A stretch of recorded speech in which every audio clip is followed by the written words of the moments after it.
pues ahora no llego a ningún lugar, pues he puesto meta solo pensando en mí, y varado estoy aquí, y ante ti, Señor, yo quiero orar, pues ahora no llego a ningún lugar, pues he puesto meta solo pensando en mí, y varado estoy aquí, y ante ti, Señor, yo quiero orar, pues ahora no llego a ningún lugar, pues he puesto meta solo pensando en mí, y varado estoy aquí, y varado estoy aquí, y varado estoy aquí.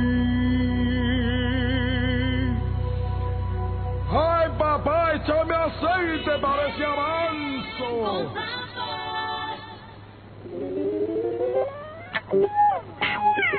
Señores, ¿cuántos reírnos con el viejo Pérez? Dicen que la experiencia no se improvisa. ¿Y cuánto reírme? Porque traía a colación en un buen dominicano, cuando el viejo Pérez decía que solamente nos hemos enfocado en mis propios beneficios sin pensar en el propósito que Dios tenga con nosotros. Y en un buen dominicano, echarle vaina al vecino de al lado. ¿Cuántas veces nosotros no nos preocupamos sin saber si lo que queremos nos conviene? Pero es más fácil decir, bueno, el vecino se compró un Tahoe, yo no puedo andar en un carro pequeño. O la vecina se compró unos muebles nuevos blancos, yo no puedo tener los marrones de mi casa. Deberíamos de ir enfocándonos un poco. Cuando eso ocurre, sencillamente no vamos a ningún lugar, porque Eso no es estás cierto. funcionando en base al propósito, sino en base a tus intereses. Y como dice Santiago, pedid y no recibid, porque pedid mal, Ay, porque santo. pedid para vuestros deleite, y ese es uno de los grandes problemas que vamos a tratar más adelante en este programa de las metas impiden que tú camines errante. Y antes de escuchar esta parodia del viejo Pérez, usted hablaba de que una persona camina errante cuando no tiene conocimiento, y decía que una persona errante está vacilando, es como las aguas del mar que van y vienen. Pero, ¿qué pasa cuando una persona está caminando así, sin conocimiento y vacilando? ¿Qué pasa cuando una persona está caminando errante? Es como el pueblo de Israel cuando estaba en el desierto, que no llegaba a ningún lugar. Yo tuve la experiencia de estar en el desierto de Israel, y se pasa en un bus de eso de Caribe Tour o de Metro, valga el anuncio, que me lo manden a pagar, se pasa en media hora. Y caminando, vamos a suponer que lo podamos hacer en 3-4 horas. Sin embargo, ellos se pasaron 40 años en el lugar. Cuando tú estás haciendo lo mismo todo el tiempo, cuando tú estás en las mismas cosas y no adelantas, pierdes las esperanzas. Si nosotros vamos al libro de Génesis, en el capítulo 21, verso 14, vemos una historia muy interesante, y es la historia de Agar. Cuando Agar tiene su hijo, comienzan los conflictos entre Sara, Agar y Ismael. Dice que Sara decide que Abraham saque al hijo del lugar. Y en el capítulo 21, verso 14, dice: entonces Abraham se levantó muy de mañana y tomó pan y un odre de agua y lo dio a Agar. Y poniéndolo sobre sus hombros, y le entregó al muchacho y le despidió. Y ella salió y anduvo errante por el desierto de Berseba. Y le faltó el agua, el odre, y echó el muchacho debajo de un arbusto y se fue y se sentó enfrente. Esa es una descripción de una gente que ha perdido las esperanzas. Entonces, cuando tú estás caminando, yendo de aquí para allá y de allá para acá, tú gastas mucho esfuerzo, gastas muchos recursos.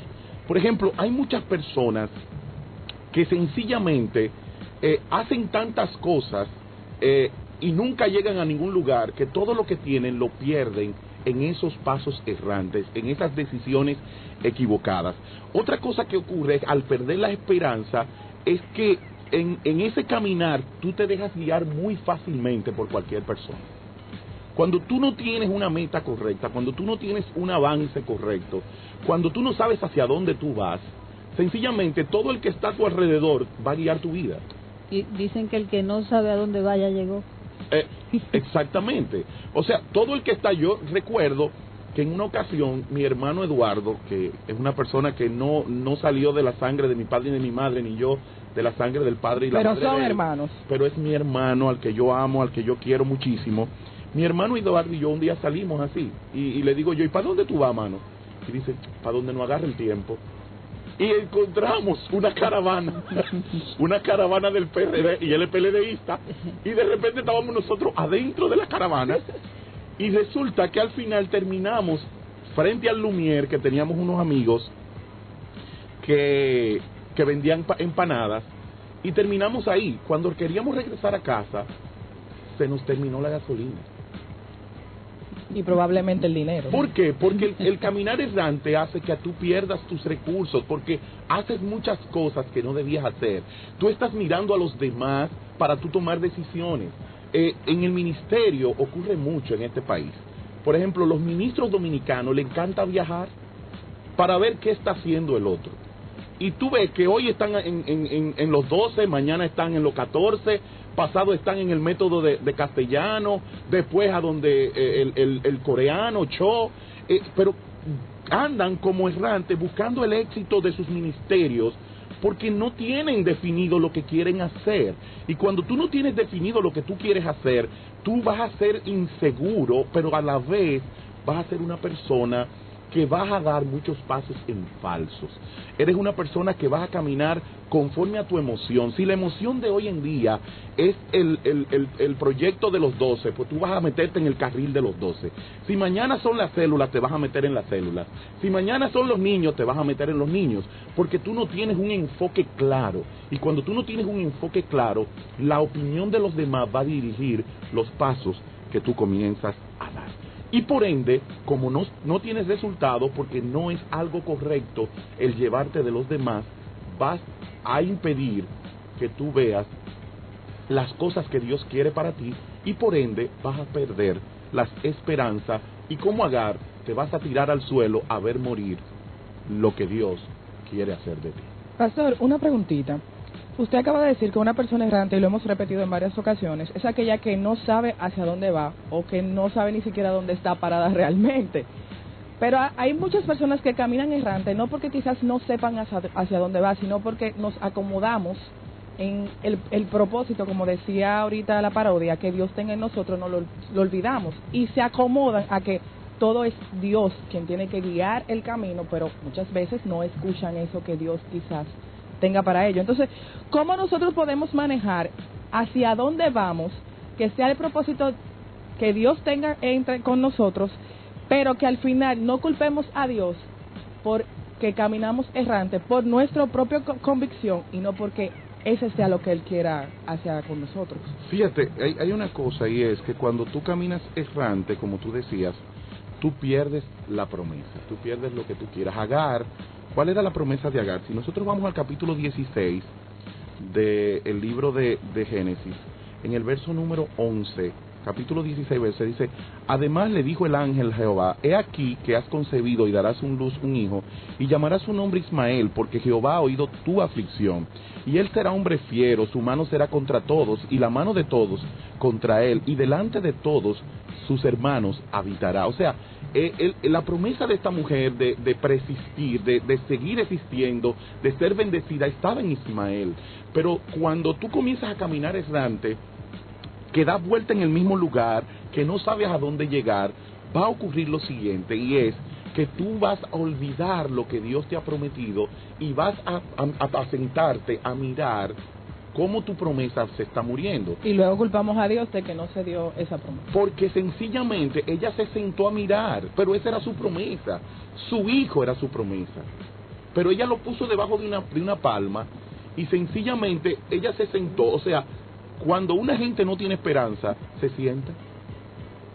Cuando una persona no sabe lo que hacer, se sienta. ¿Y ahora qué hago? ¿Hacia dónde voy? Y tú ves personas que se le pasa la vida haciendo lo siguiente: sentándose al frente de su casa, mirando todo lo que pasa, chismeando un chin en la mañana, comiendo, viendo el show del mediodía, o de extremo a extremo, se van otra vez al frente de la casa, sencillamente miran todo lo que hay, chismean otro chin, y en la noche a la cama, y al otro día lo mismo. Un círculo vicioso. Y se convierte en un círculo vicioso, y ahí tú te vas agotando. Y a medida que te vas agotando, vas perdiendo todo lo que te han dicho. O sea, cuántas promesas uno ha recibido de Dios. Y en un momento en que tú no ves el resultado, tú te comienzas a convenar en círculo, sencillamente, tú pierdes las esperanzas. Pero más que eso, Dios te va a dar el plan, pero no te va a dar los detalles. Wow. Triquiti, ahí sí es fuerte. Por ejemplo, anoten. Dios le dijo a Abraham: sal de tu tierra y de tu parentela a la tierra que yo te mostraré. Eso es una promesa, ¿sí o no? Sí. Sí. Pero él no le dijo cómo es que tú vas a llegar allá, Ni qué tú vas a pasar en ese proceso, ni cuántos años tú vas a esperar para tener esa promesa. Sencillamente Dios le dijo: esto es lo que hay, ahora resuelve. ¿Por qué? Porque nosotros tenemos que ir dando pasos, y dentro de esos pasos, vamos a verlo, nosotros tenemos que entender que nuestra promesa, que lo que Dios nos ha prometido, nosotros tenemos que hacer. Y ahí yo veo, a Carolina me va a entender, el paralelismo teológico. Ahí yo veo el paralelismo. Dios te da los detalles, pero tú también tienes que hacer un esfuerzo para lograrlo. El Señor le dijo a Josué: esfuérzate y sé valiente. Esforzarse no es una determinación humana, es una conciencia de fe y de confianza. Porque cuando vemos los detalles más adelante, nos damos cuenta de que cuando ellos tumbaron la muralla de Jericó, ¿qué esfuerzo ellos hicieron? Ellos lo que creyeron a una palabra que Dios les dio, y en esa palabra ellos funcionaron y comenzaron a dar vuelta. Pero qué fácil, tumbaron la muralla más poderosa del momento, tumbarla dando vuelta. Eso fue fe, eso no fue ningún esfuerzo. Ellos no se pusieron a hacer fuerza para que la muralla cayera. Ellos sencillamente le creyeron a un Dios que es poderoso y que es increíble. Y es ese el esfuerzo de nuestras metas: creerle a Dios y comenzar a dar pasos en base a esa promesa que Dios nos ha dado. Mira, tú dices así como que qué esfuerzo. Sin embargo, Pastor Sanford, la fe requiere un esfuerzo quizá mayor que un esfuerzo físico. Pero fíjate que no es un esfuerzo humano, es un esfuerzo divino, porque hasta Pablo dijo en Efesios: y esa fe no es de vosotros, es un don de Dios, para que nadie se gloríe. Amén. Y que el Señor nos da el privilegio, ¿verdad? Y nos da la herramienta para fortalecer esa fe que Él nos ha dado, y es a través de su palabra. El esfuerzo sí, y la disciplina que nosotros debemos tener para fortalecer esa fe es el estudio de la palabra. Porque dice de Dios, que la fe viene por el oír. Romanos capítulo 10, verso 17. Y el oír, la palabra de Dios. O sea que todo viene de Dios. Amén. Nosotros lo que tenemos que fajarnos es escuchar y a creer esa palabra, y nosotros vamos a ver cómo Dios va a traer resultados. Vamos a escuchar ahora qué nos trae nuestro querido ratón de biblioteca.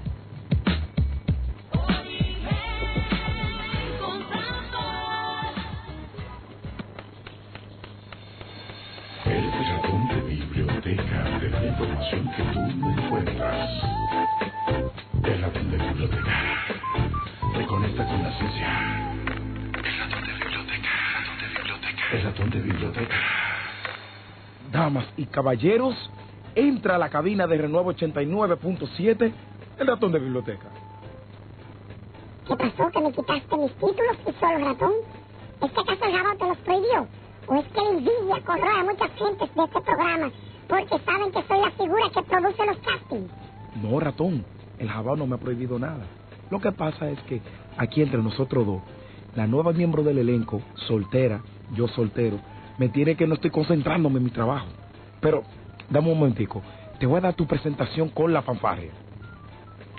Damas y caballeros, niños y niñas, jóvenes en general, llega a la cabina de renuevo el megagaláctico serafín, querubín, patriarca imperial, doctor en divinidad, el apóstol Filomeno Currá, alias el ratón de biblioteca.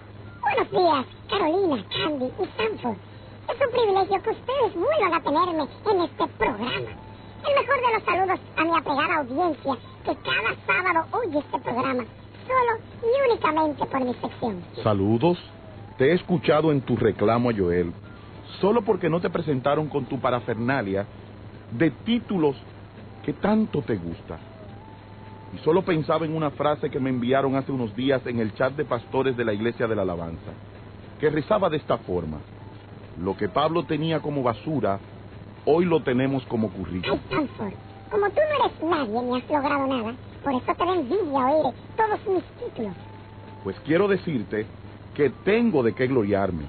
Graduado de la institución técnica más importante del país, el Politécnico Loyola, ingeniero de la Universidad Pedro Enrique Sureña, con honores, posgrado en cuencas hidrográficas, posgrado en administración agropecuaria en Israel, en Chefaín, maestría en teología en el Seminario Bautista, finalizando maestría en terapia familiar en UNEP.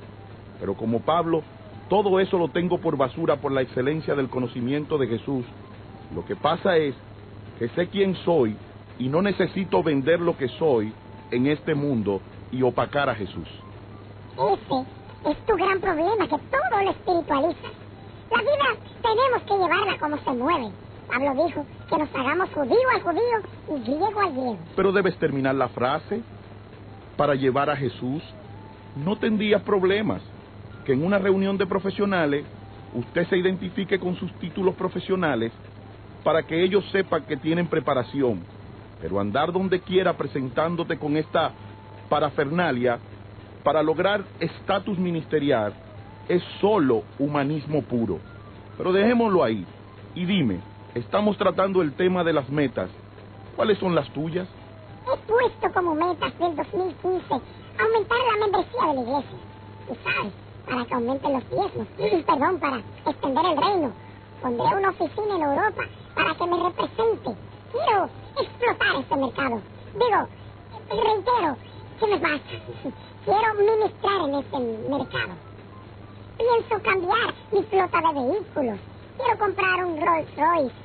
Deseo ser el primer pastor dominicano con ese vehículo. Quiero hacer un ahorro de unos milloncitos para la jubilación, tú sabes. Y además, quiero escribir otro libro. Tú sabes, Sam, porque eso deja cuarto. Pero veo que todas tus metas tienen que ver con dinero, logros personales y cosas materiales. ¿Deben nuestras metas estar enfocadas en nosotros o en el propósito de Dios en nuestra vida? El propósito de Dios para mi vida es que yo sea prosperado. También dice que seas prosperado en todo. Pero veo que cuando hablas de prosperidad, solo te enfoca en lo material. Y eso es humanismo puro. La búsqueda de fama, dinero y poder es parte de la estructura humanística. Dios también quiere que crezcas en integridad, en devoción, que crezcamos en hacer el bien a otros, que crezcamos en su palabra, en salud y en todo lo que conlleva nuestra adoración a Dios. Él sabe que yo he pasado mucho trabajo y que lo que me hace feliz son los millones. Él conoce mi corazón. Bueno, dejémoslo ahí. Hablar contigo es casi perder el tiempo. ¿Qué trajiste sobre el tema de hoy? Las metas nos impiden andar errante. Bueno, quiero citar a algunos autores de gran fama. Por ejemplo, no ocurre nada que no hayas soñado alguna vez, dijo Carl Jung.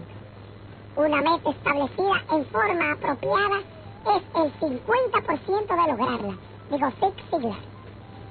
Para lograr una meta no debes saber todas las respuestas de antemano, pero debes tener una idea clara de la meta que quieres alcanzar, dijo Clement Scott. En el campo del desarrollo personal, existen algunas técnicas que nos permiten modificar nuestros patrones de conducta y cambiar nuestros sistemas de creencias. Y también hay formas de aliviar nuestros miedos y motivarnos. Una de las técnicas que nos permite motivarnos y mejorar nuestra calidad de vida es la de tener metas. Sin ellas no sabemos dónde vamos. La vida nos ofrece dos opciones. Puedes vivir la vida o puedes soportarla. Pero para vivir primero tienes que determinar lo que quieres vivir y organizar tu tiempo. Al fijar tus objetivos, te enfocas en los que deseas. Una vida sin objetivos, sin metas, es como un barco sin timón. Según Hiram Smith, autor del libro Lo que más te importa, para alcanzar cualquier meta importante, debes estar de acuerdo para salir de tu zona de comodidad, y no solo físicamente, sino también en lo mental, emocional, social o psicológico. Nuestra zona de confort es el espacio donde te sientes cómodo y seguro. Lograr una meta significa hacer algo nuevo, algo que no es familiar y por lo tanto está fuera de nuestra zona de confort. Así que, si queremos un cambio, debemos aceptar este hecho y prepararnos bien. La mejor preparación se inicia mediante el establecimiento de metas u objetivos con plazos específicos.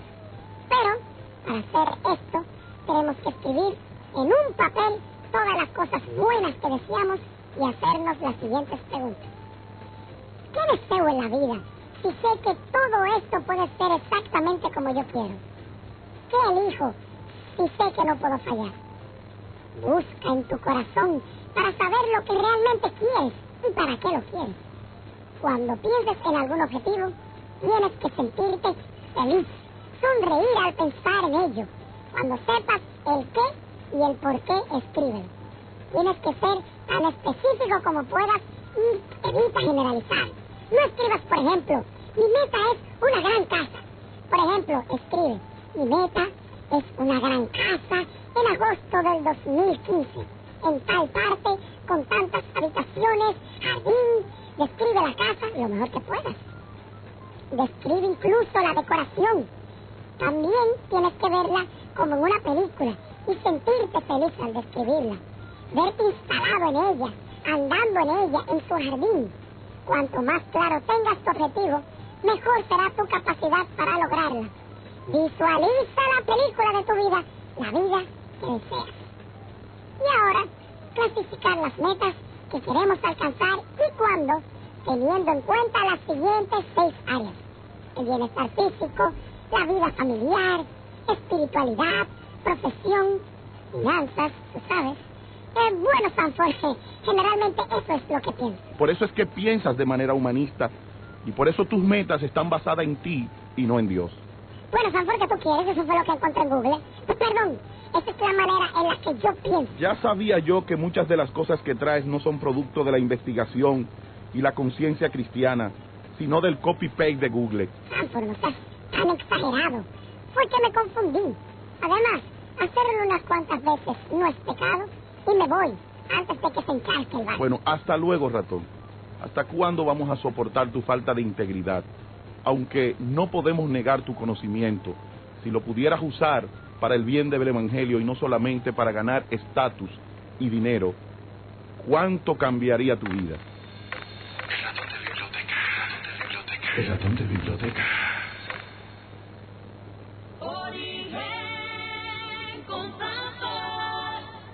Señores, ahí estuvo nuestro Mickey Mouse de esta cabina, que como siempre su intervención es jocosa pero también nutritiva.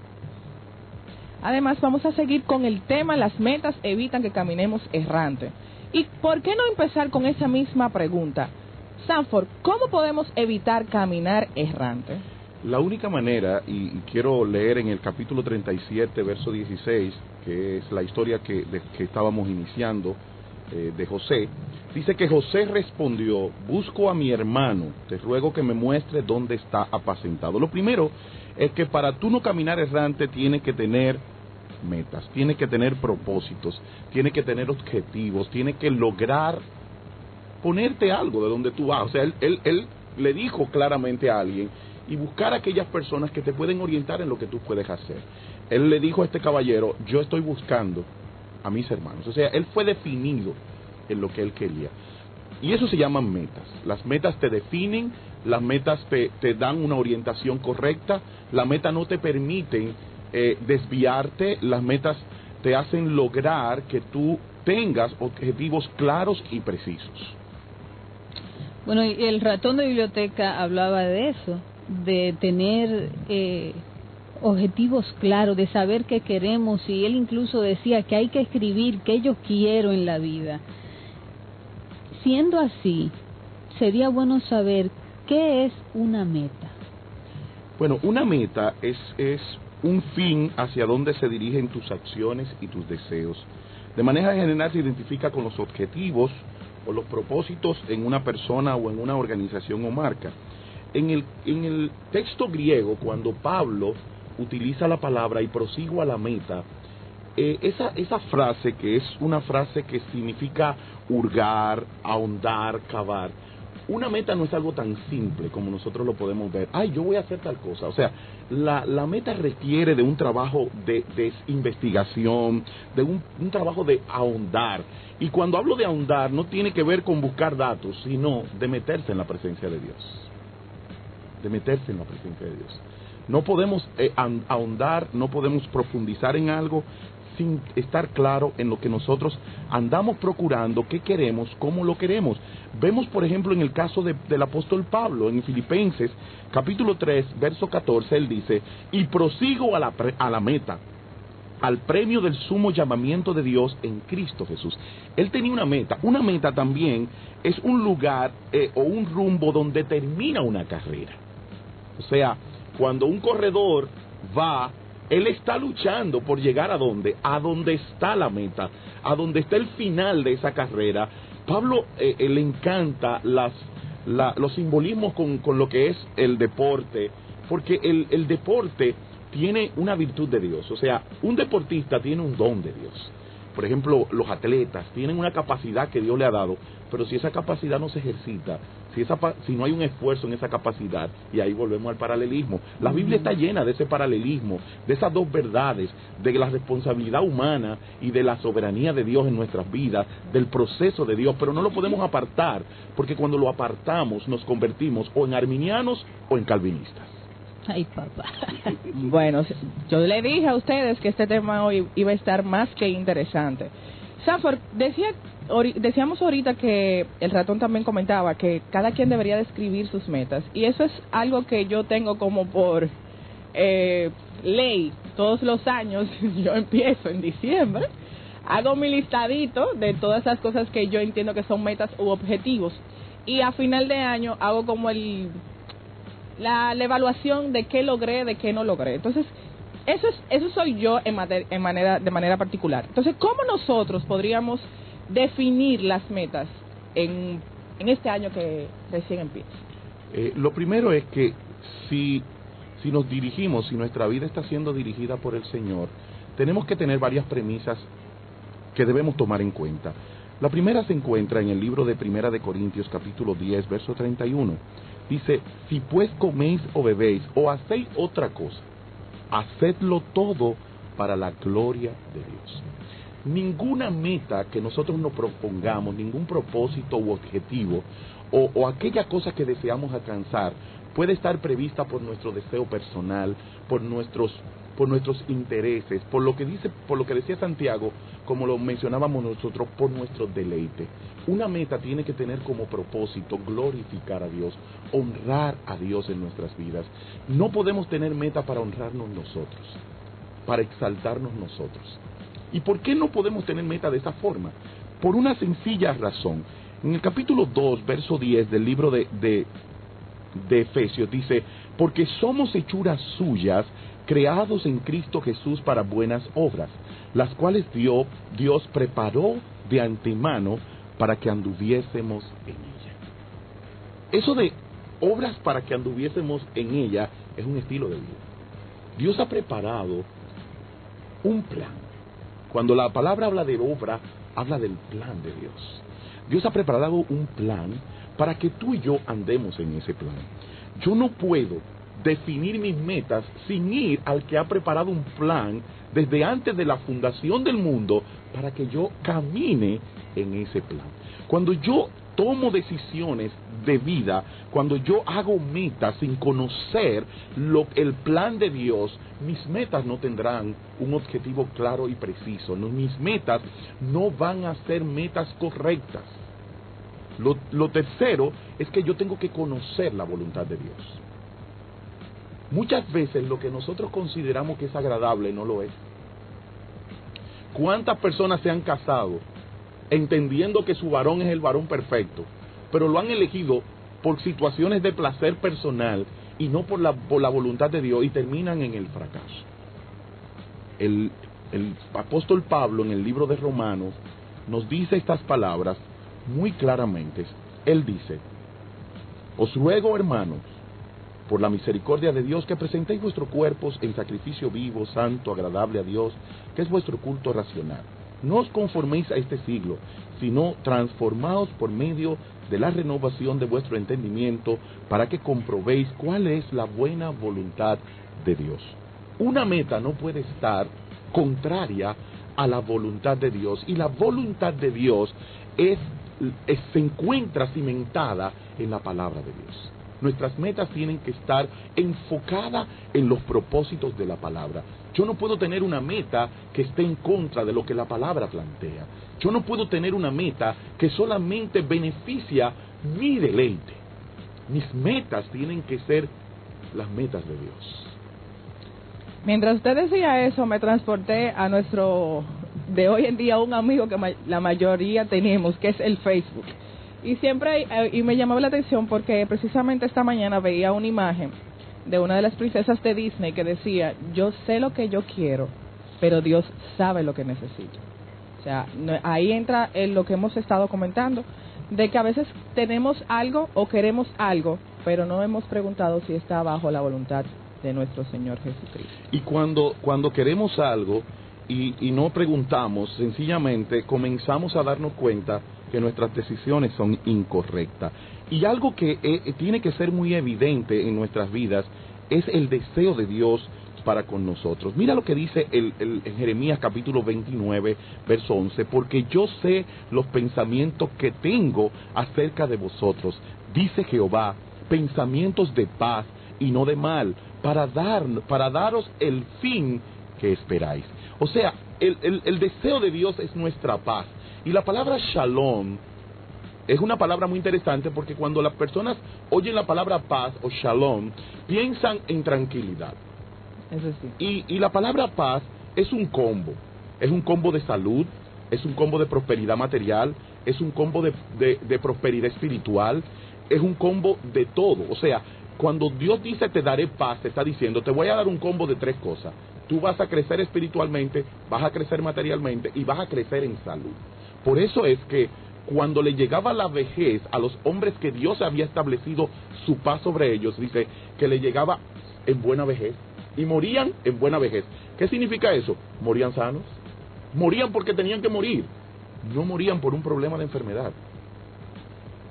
Entonces, cuando Dios viene sobre nosotros y se establece sobre nosotros su voluntad, cuando nosotros nos metemos en el plan perfecto de Dios, que está diseñado y cuadrado desde antes de la fundación del mundo, Él nos va a dar paz, porque sus pensamientos son de bien para nosotros. Qué bueno que mencionas eso, y a nuestros amigos que se vayan preparando, que en breves instantes vamos a estar abriendo nuestra línea telefónica 809-534-1437. Pastor Sam, pues, qué bueno que menciona eso, porque precisamente en esas áreas que usted mencionó es que están establecidas las metas de las personas en sentido general: lo físico, lo financiero y lo personal, lo social. Entonces, digamos que una persona está escuchando el programa y dice, bueno, yo soy cristiano, pero yo tengo metas personales, que yo quiero estudiar, yo quiero graduarme, yo quiero ser un empresario, llegar a ser gerente de X empresa. ¿Cómo puede eso inmiscuirse en la voluntad o en el plan de Dios?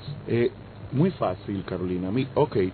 Dios quiere, por ejemplo, Dios no quiere que todo el mundo sea casado.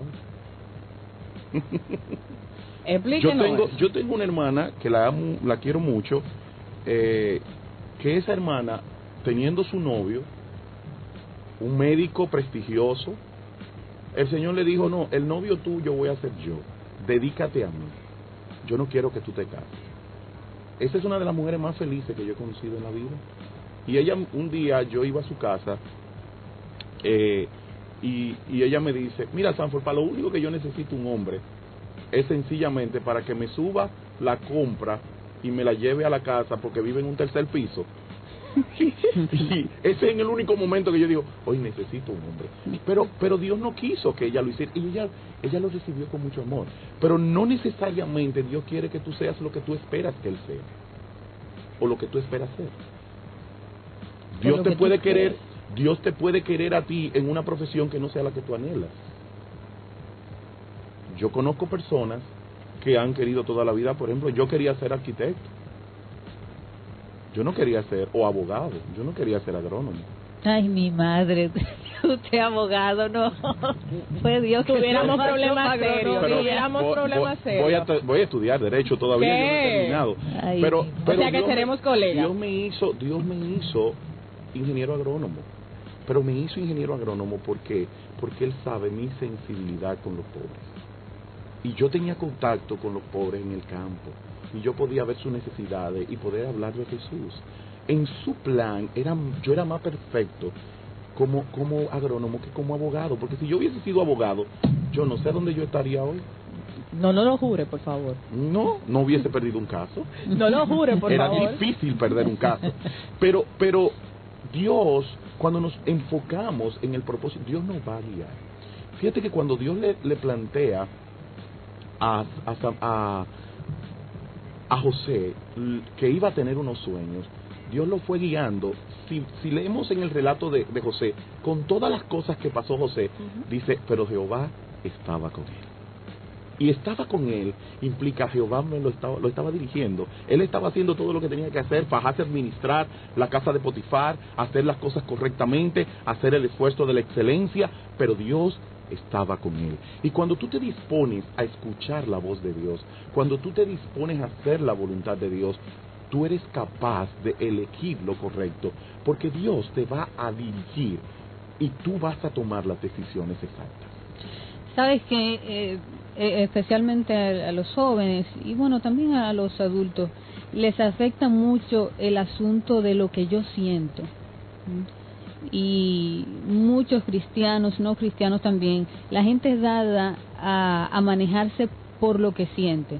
Entonces, si yo siento que Dios me está llamando a las misiones, ya, yo siento eso y entiendo que ese es el plan de Dios, pero puede ser que eso que yo siento no sea realmente el objetivo de Dios para mi vida. Y yo creo que eso fue el mismo problema que tuvo Gedeón.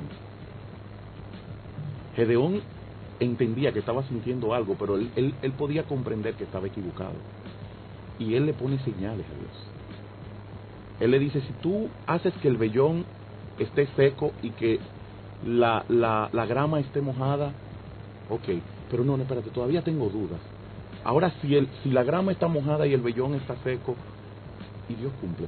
Cuando tú buscas la dirección de Dios, como decía anteriormente, Dios nos va a dirigir. Ahora, es muy dado, República Dominicana es un país caliente, es un país caribeño, en donde a nosotros, emotivo, en donde muchas veces, como los samaritanos, la diferencia entre los samaritanos y los judíos y los hebreos era la emoción. El samaritano era fuego, era como el pentecostal.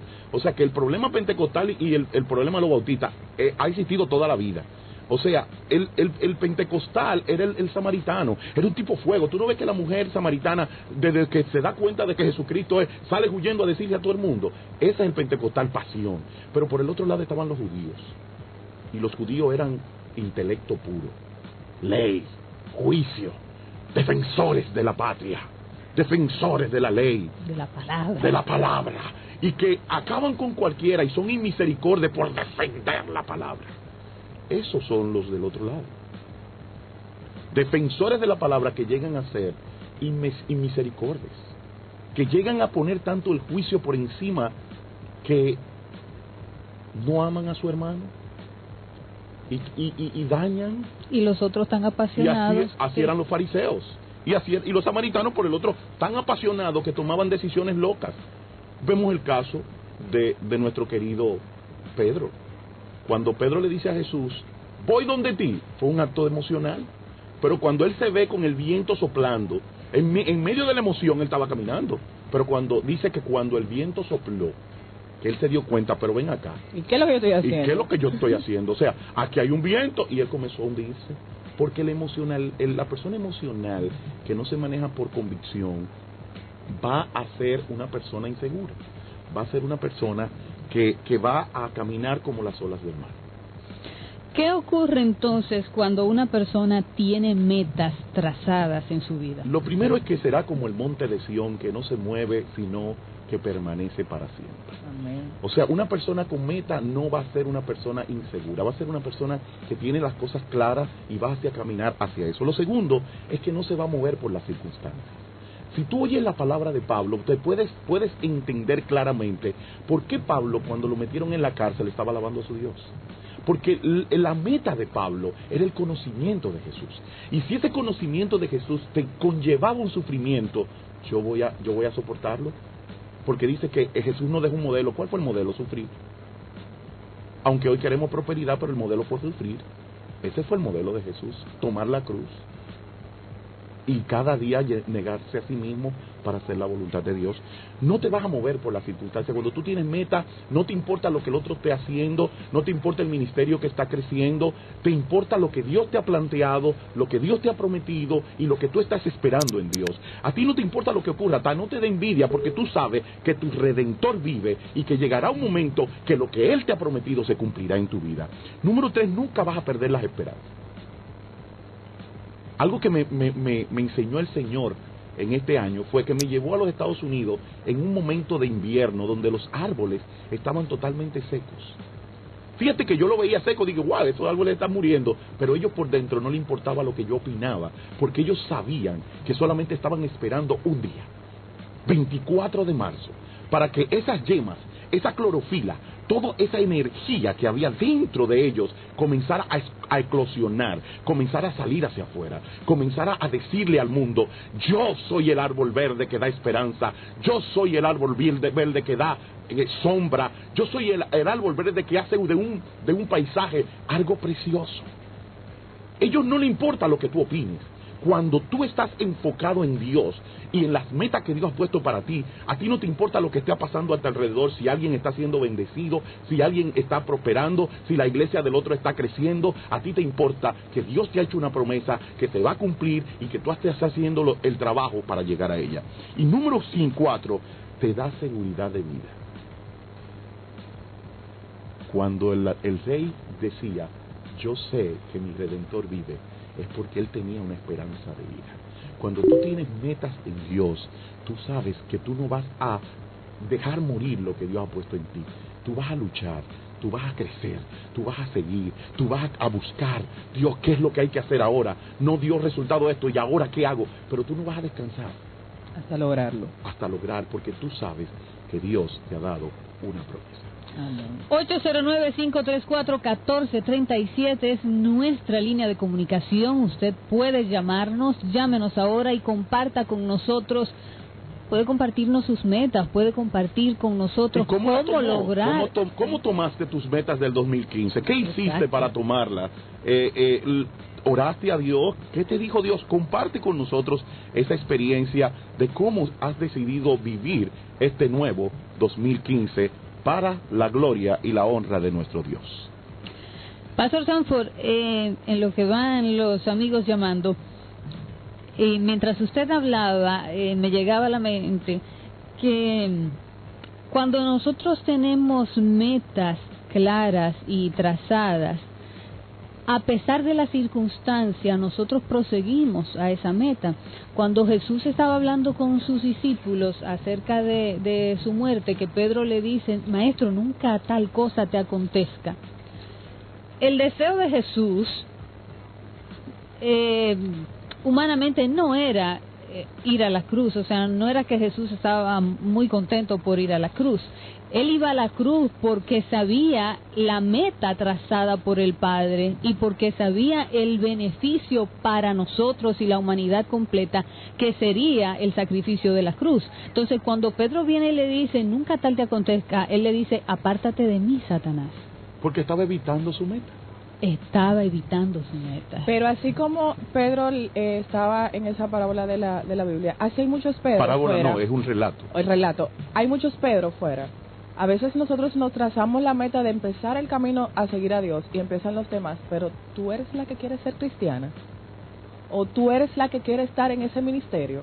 O sea, ahí es cuando nosotros debemos de salir y entender, como decía el pastor con el ratón, yo sé quién soy y yo sé de dónde vengo. Pero qué interesante que lo que definió, fíjate que con lo que plantea Carolina, lo que definió que Jesús apartara a Pedro fue que él estaba claro en lo que él quería.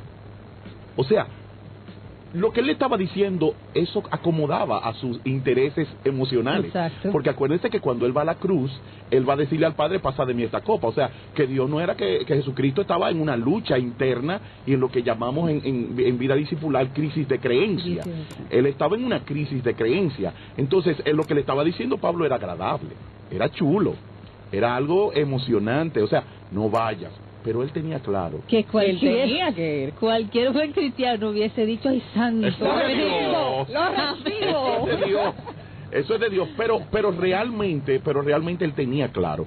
Y las palabras de Pablo en el libro de Filipenses capítulo 3 nos muestran que cuando tú tienes una meta, no importa el pasado, no importa nada, tú vas a seguir hacia esa meta en Dios. No que lo haya alcanzado ya ni que ya sea perfecto, sino que prosigo por ver si logro hacer aquello para lo cual fui llamado, para lo cual también fui asido por Cristo Jesús. Hermano, yo mismo no pretendo haberlo ya alcanzado, pero una cosa hago, y olvidando ciertamente lo que queda atrás, y extendiéndome a lo que está delante, prosigo a la meta. ¿Qué era lo que hacía que Pablo echara a un lado los sufrimientos, los fracasos, las cosas que le habían pasado atrás? ¿Qué era lo que él hacía? Que lo hacía él motivarse a extenderse. Y la palabra extenderse como cuando uno agarra una goma y la larga, que tú la llevas hasta lo máximo. Lo que está Pablo diciendo es, yo voy a llegar a lo máximo con el propósito de alcanzar mi meta, no importa lo que tenga que pasar. 809-534-1437. ¿Cómo has planteado tus metas? ¿Cómo has logrado? ¿Qué estás planteando? ¿Tus metas están en tu carne o tus metas están en el espíritu? Ese es el teléfono para que te comuniques con nosotros, 534-1437. Es el tiempo tuyo en este programa Origen con Sanford para que nuestros oyentes nos hablen de sus metas para el 2015. ¿Qué hiciste para lograrlas?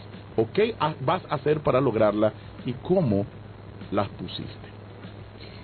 Las metas van dirigidas a un fin, a un objetivo. Y me encanta, leyendo Filipenses 3, que el pastor ha estado compartiendo, que Pablo está diciendo, prosigo la meta, al premio del supremo llamamiento de Dios en Cristo Jesús. Y eso podíamos coordinarlo con el versículo 10, que dice, a fin de conocerle y el poder de su resurrección y la participación de sus padecimientos, llegando a ser semejante a él en su muerte.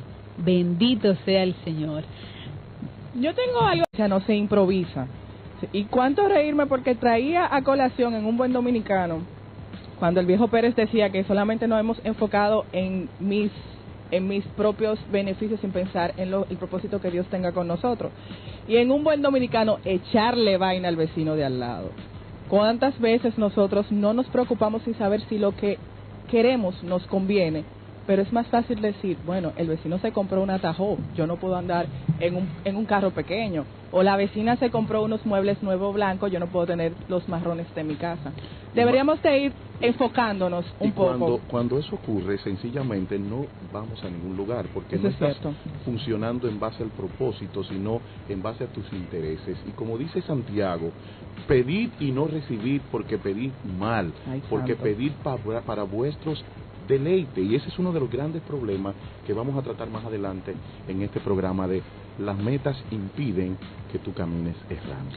Y antes de escuchar esta parodia del viejo Pérez, usted hablaba de que una persona camina errante cuando no tiene conocimiento, y decía que una persona errante está vacilando, es como las aguas del mar que van y vienen.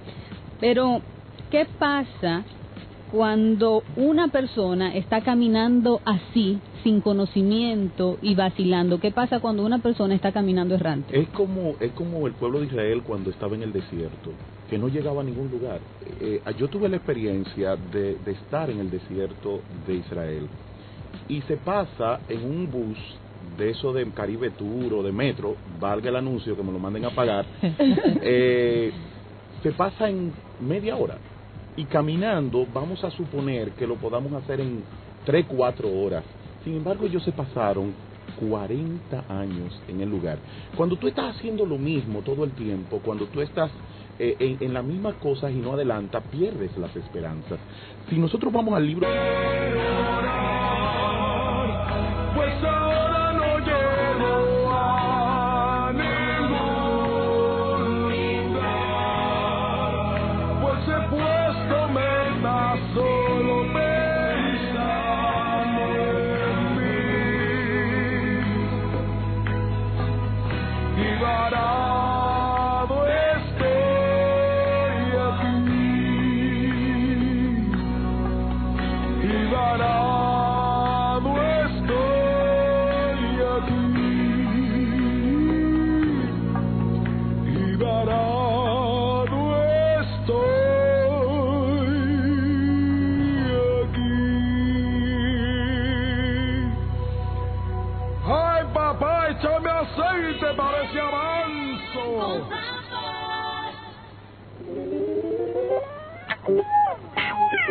Señores, ¿cuántos reírnos con el viejo Pérez? Dicen que la experiencia... Pues ahora no llego a ningún lugar, pues he puesto metas solo pensando en mí, y varado estoy aquí,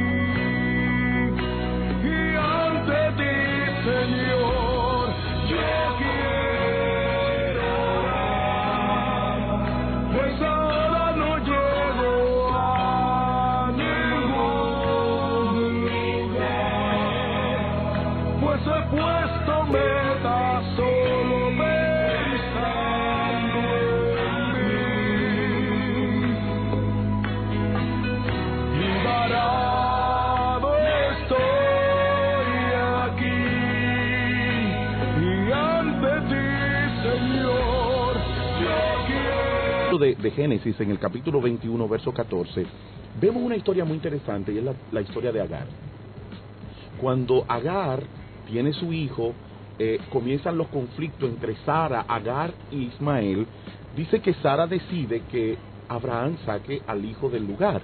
Y en el capítulo 21, verso 14, dice: entonces Abraham se levantó muy de mañana y tomó pan y un odre de agua y lo dio a Agar, y poniéndolo sobre sus hombros, y le entregó al muchacho y le despidió.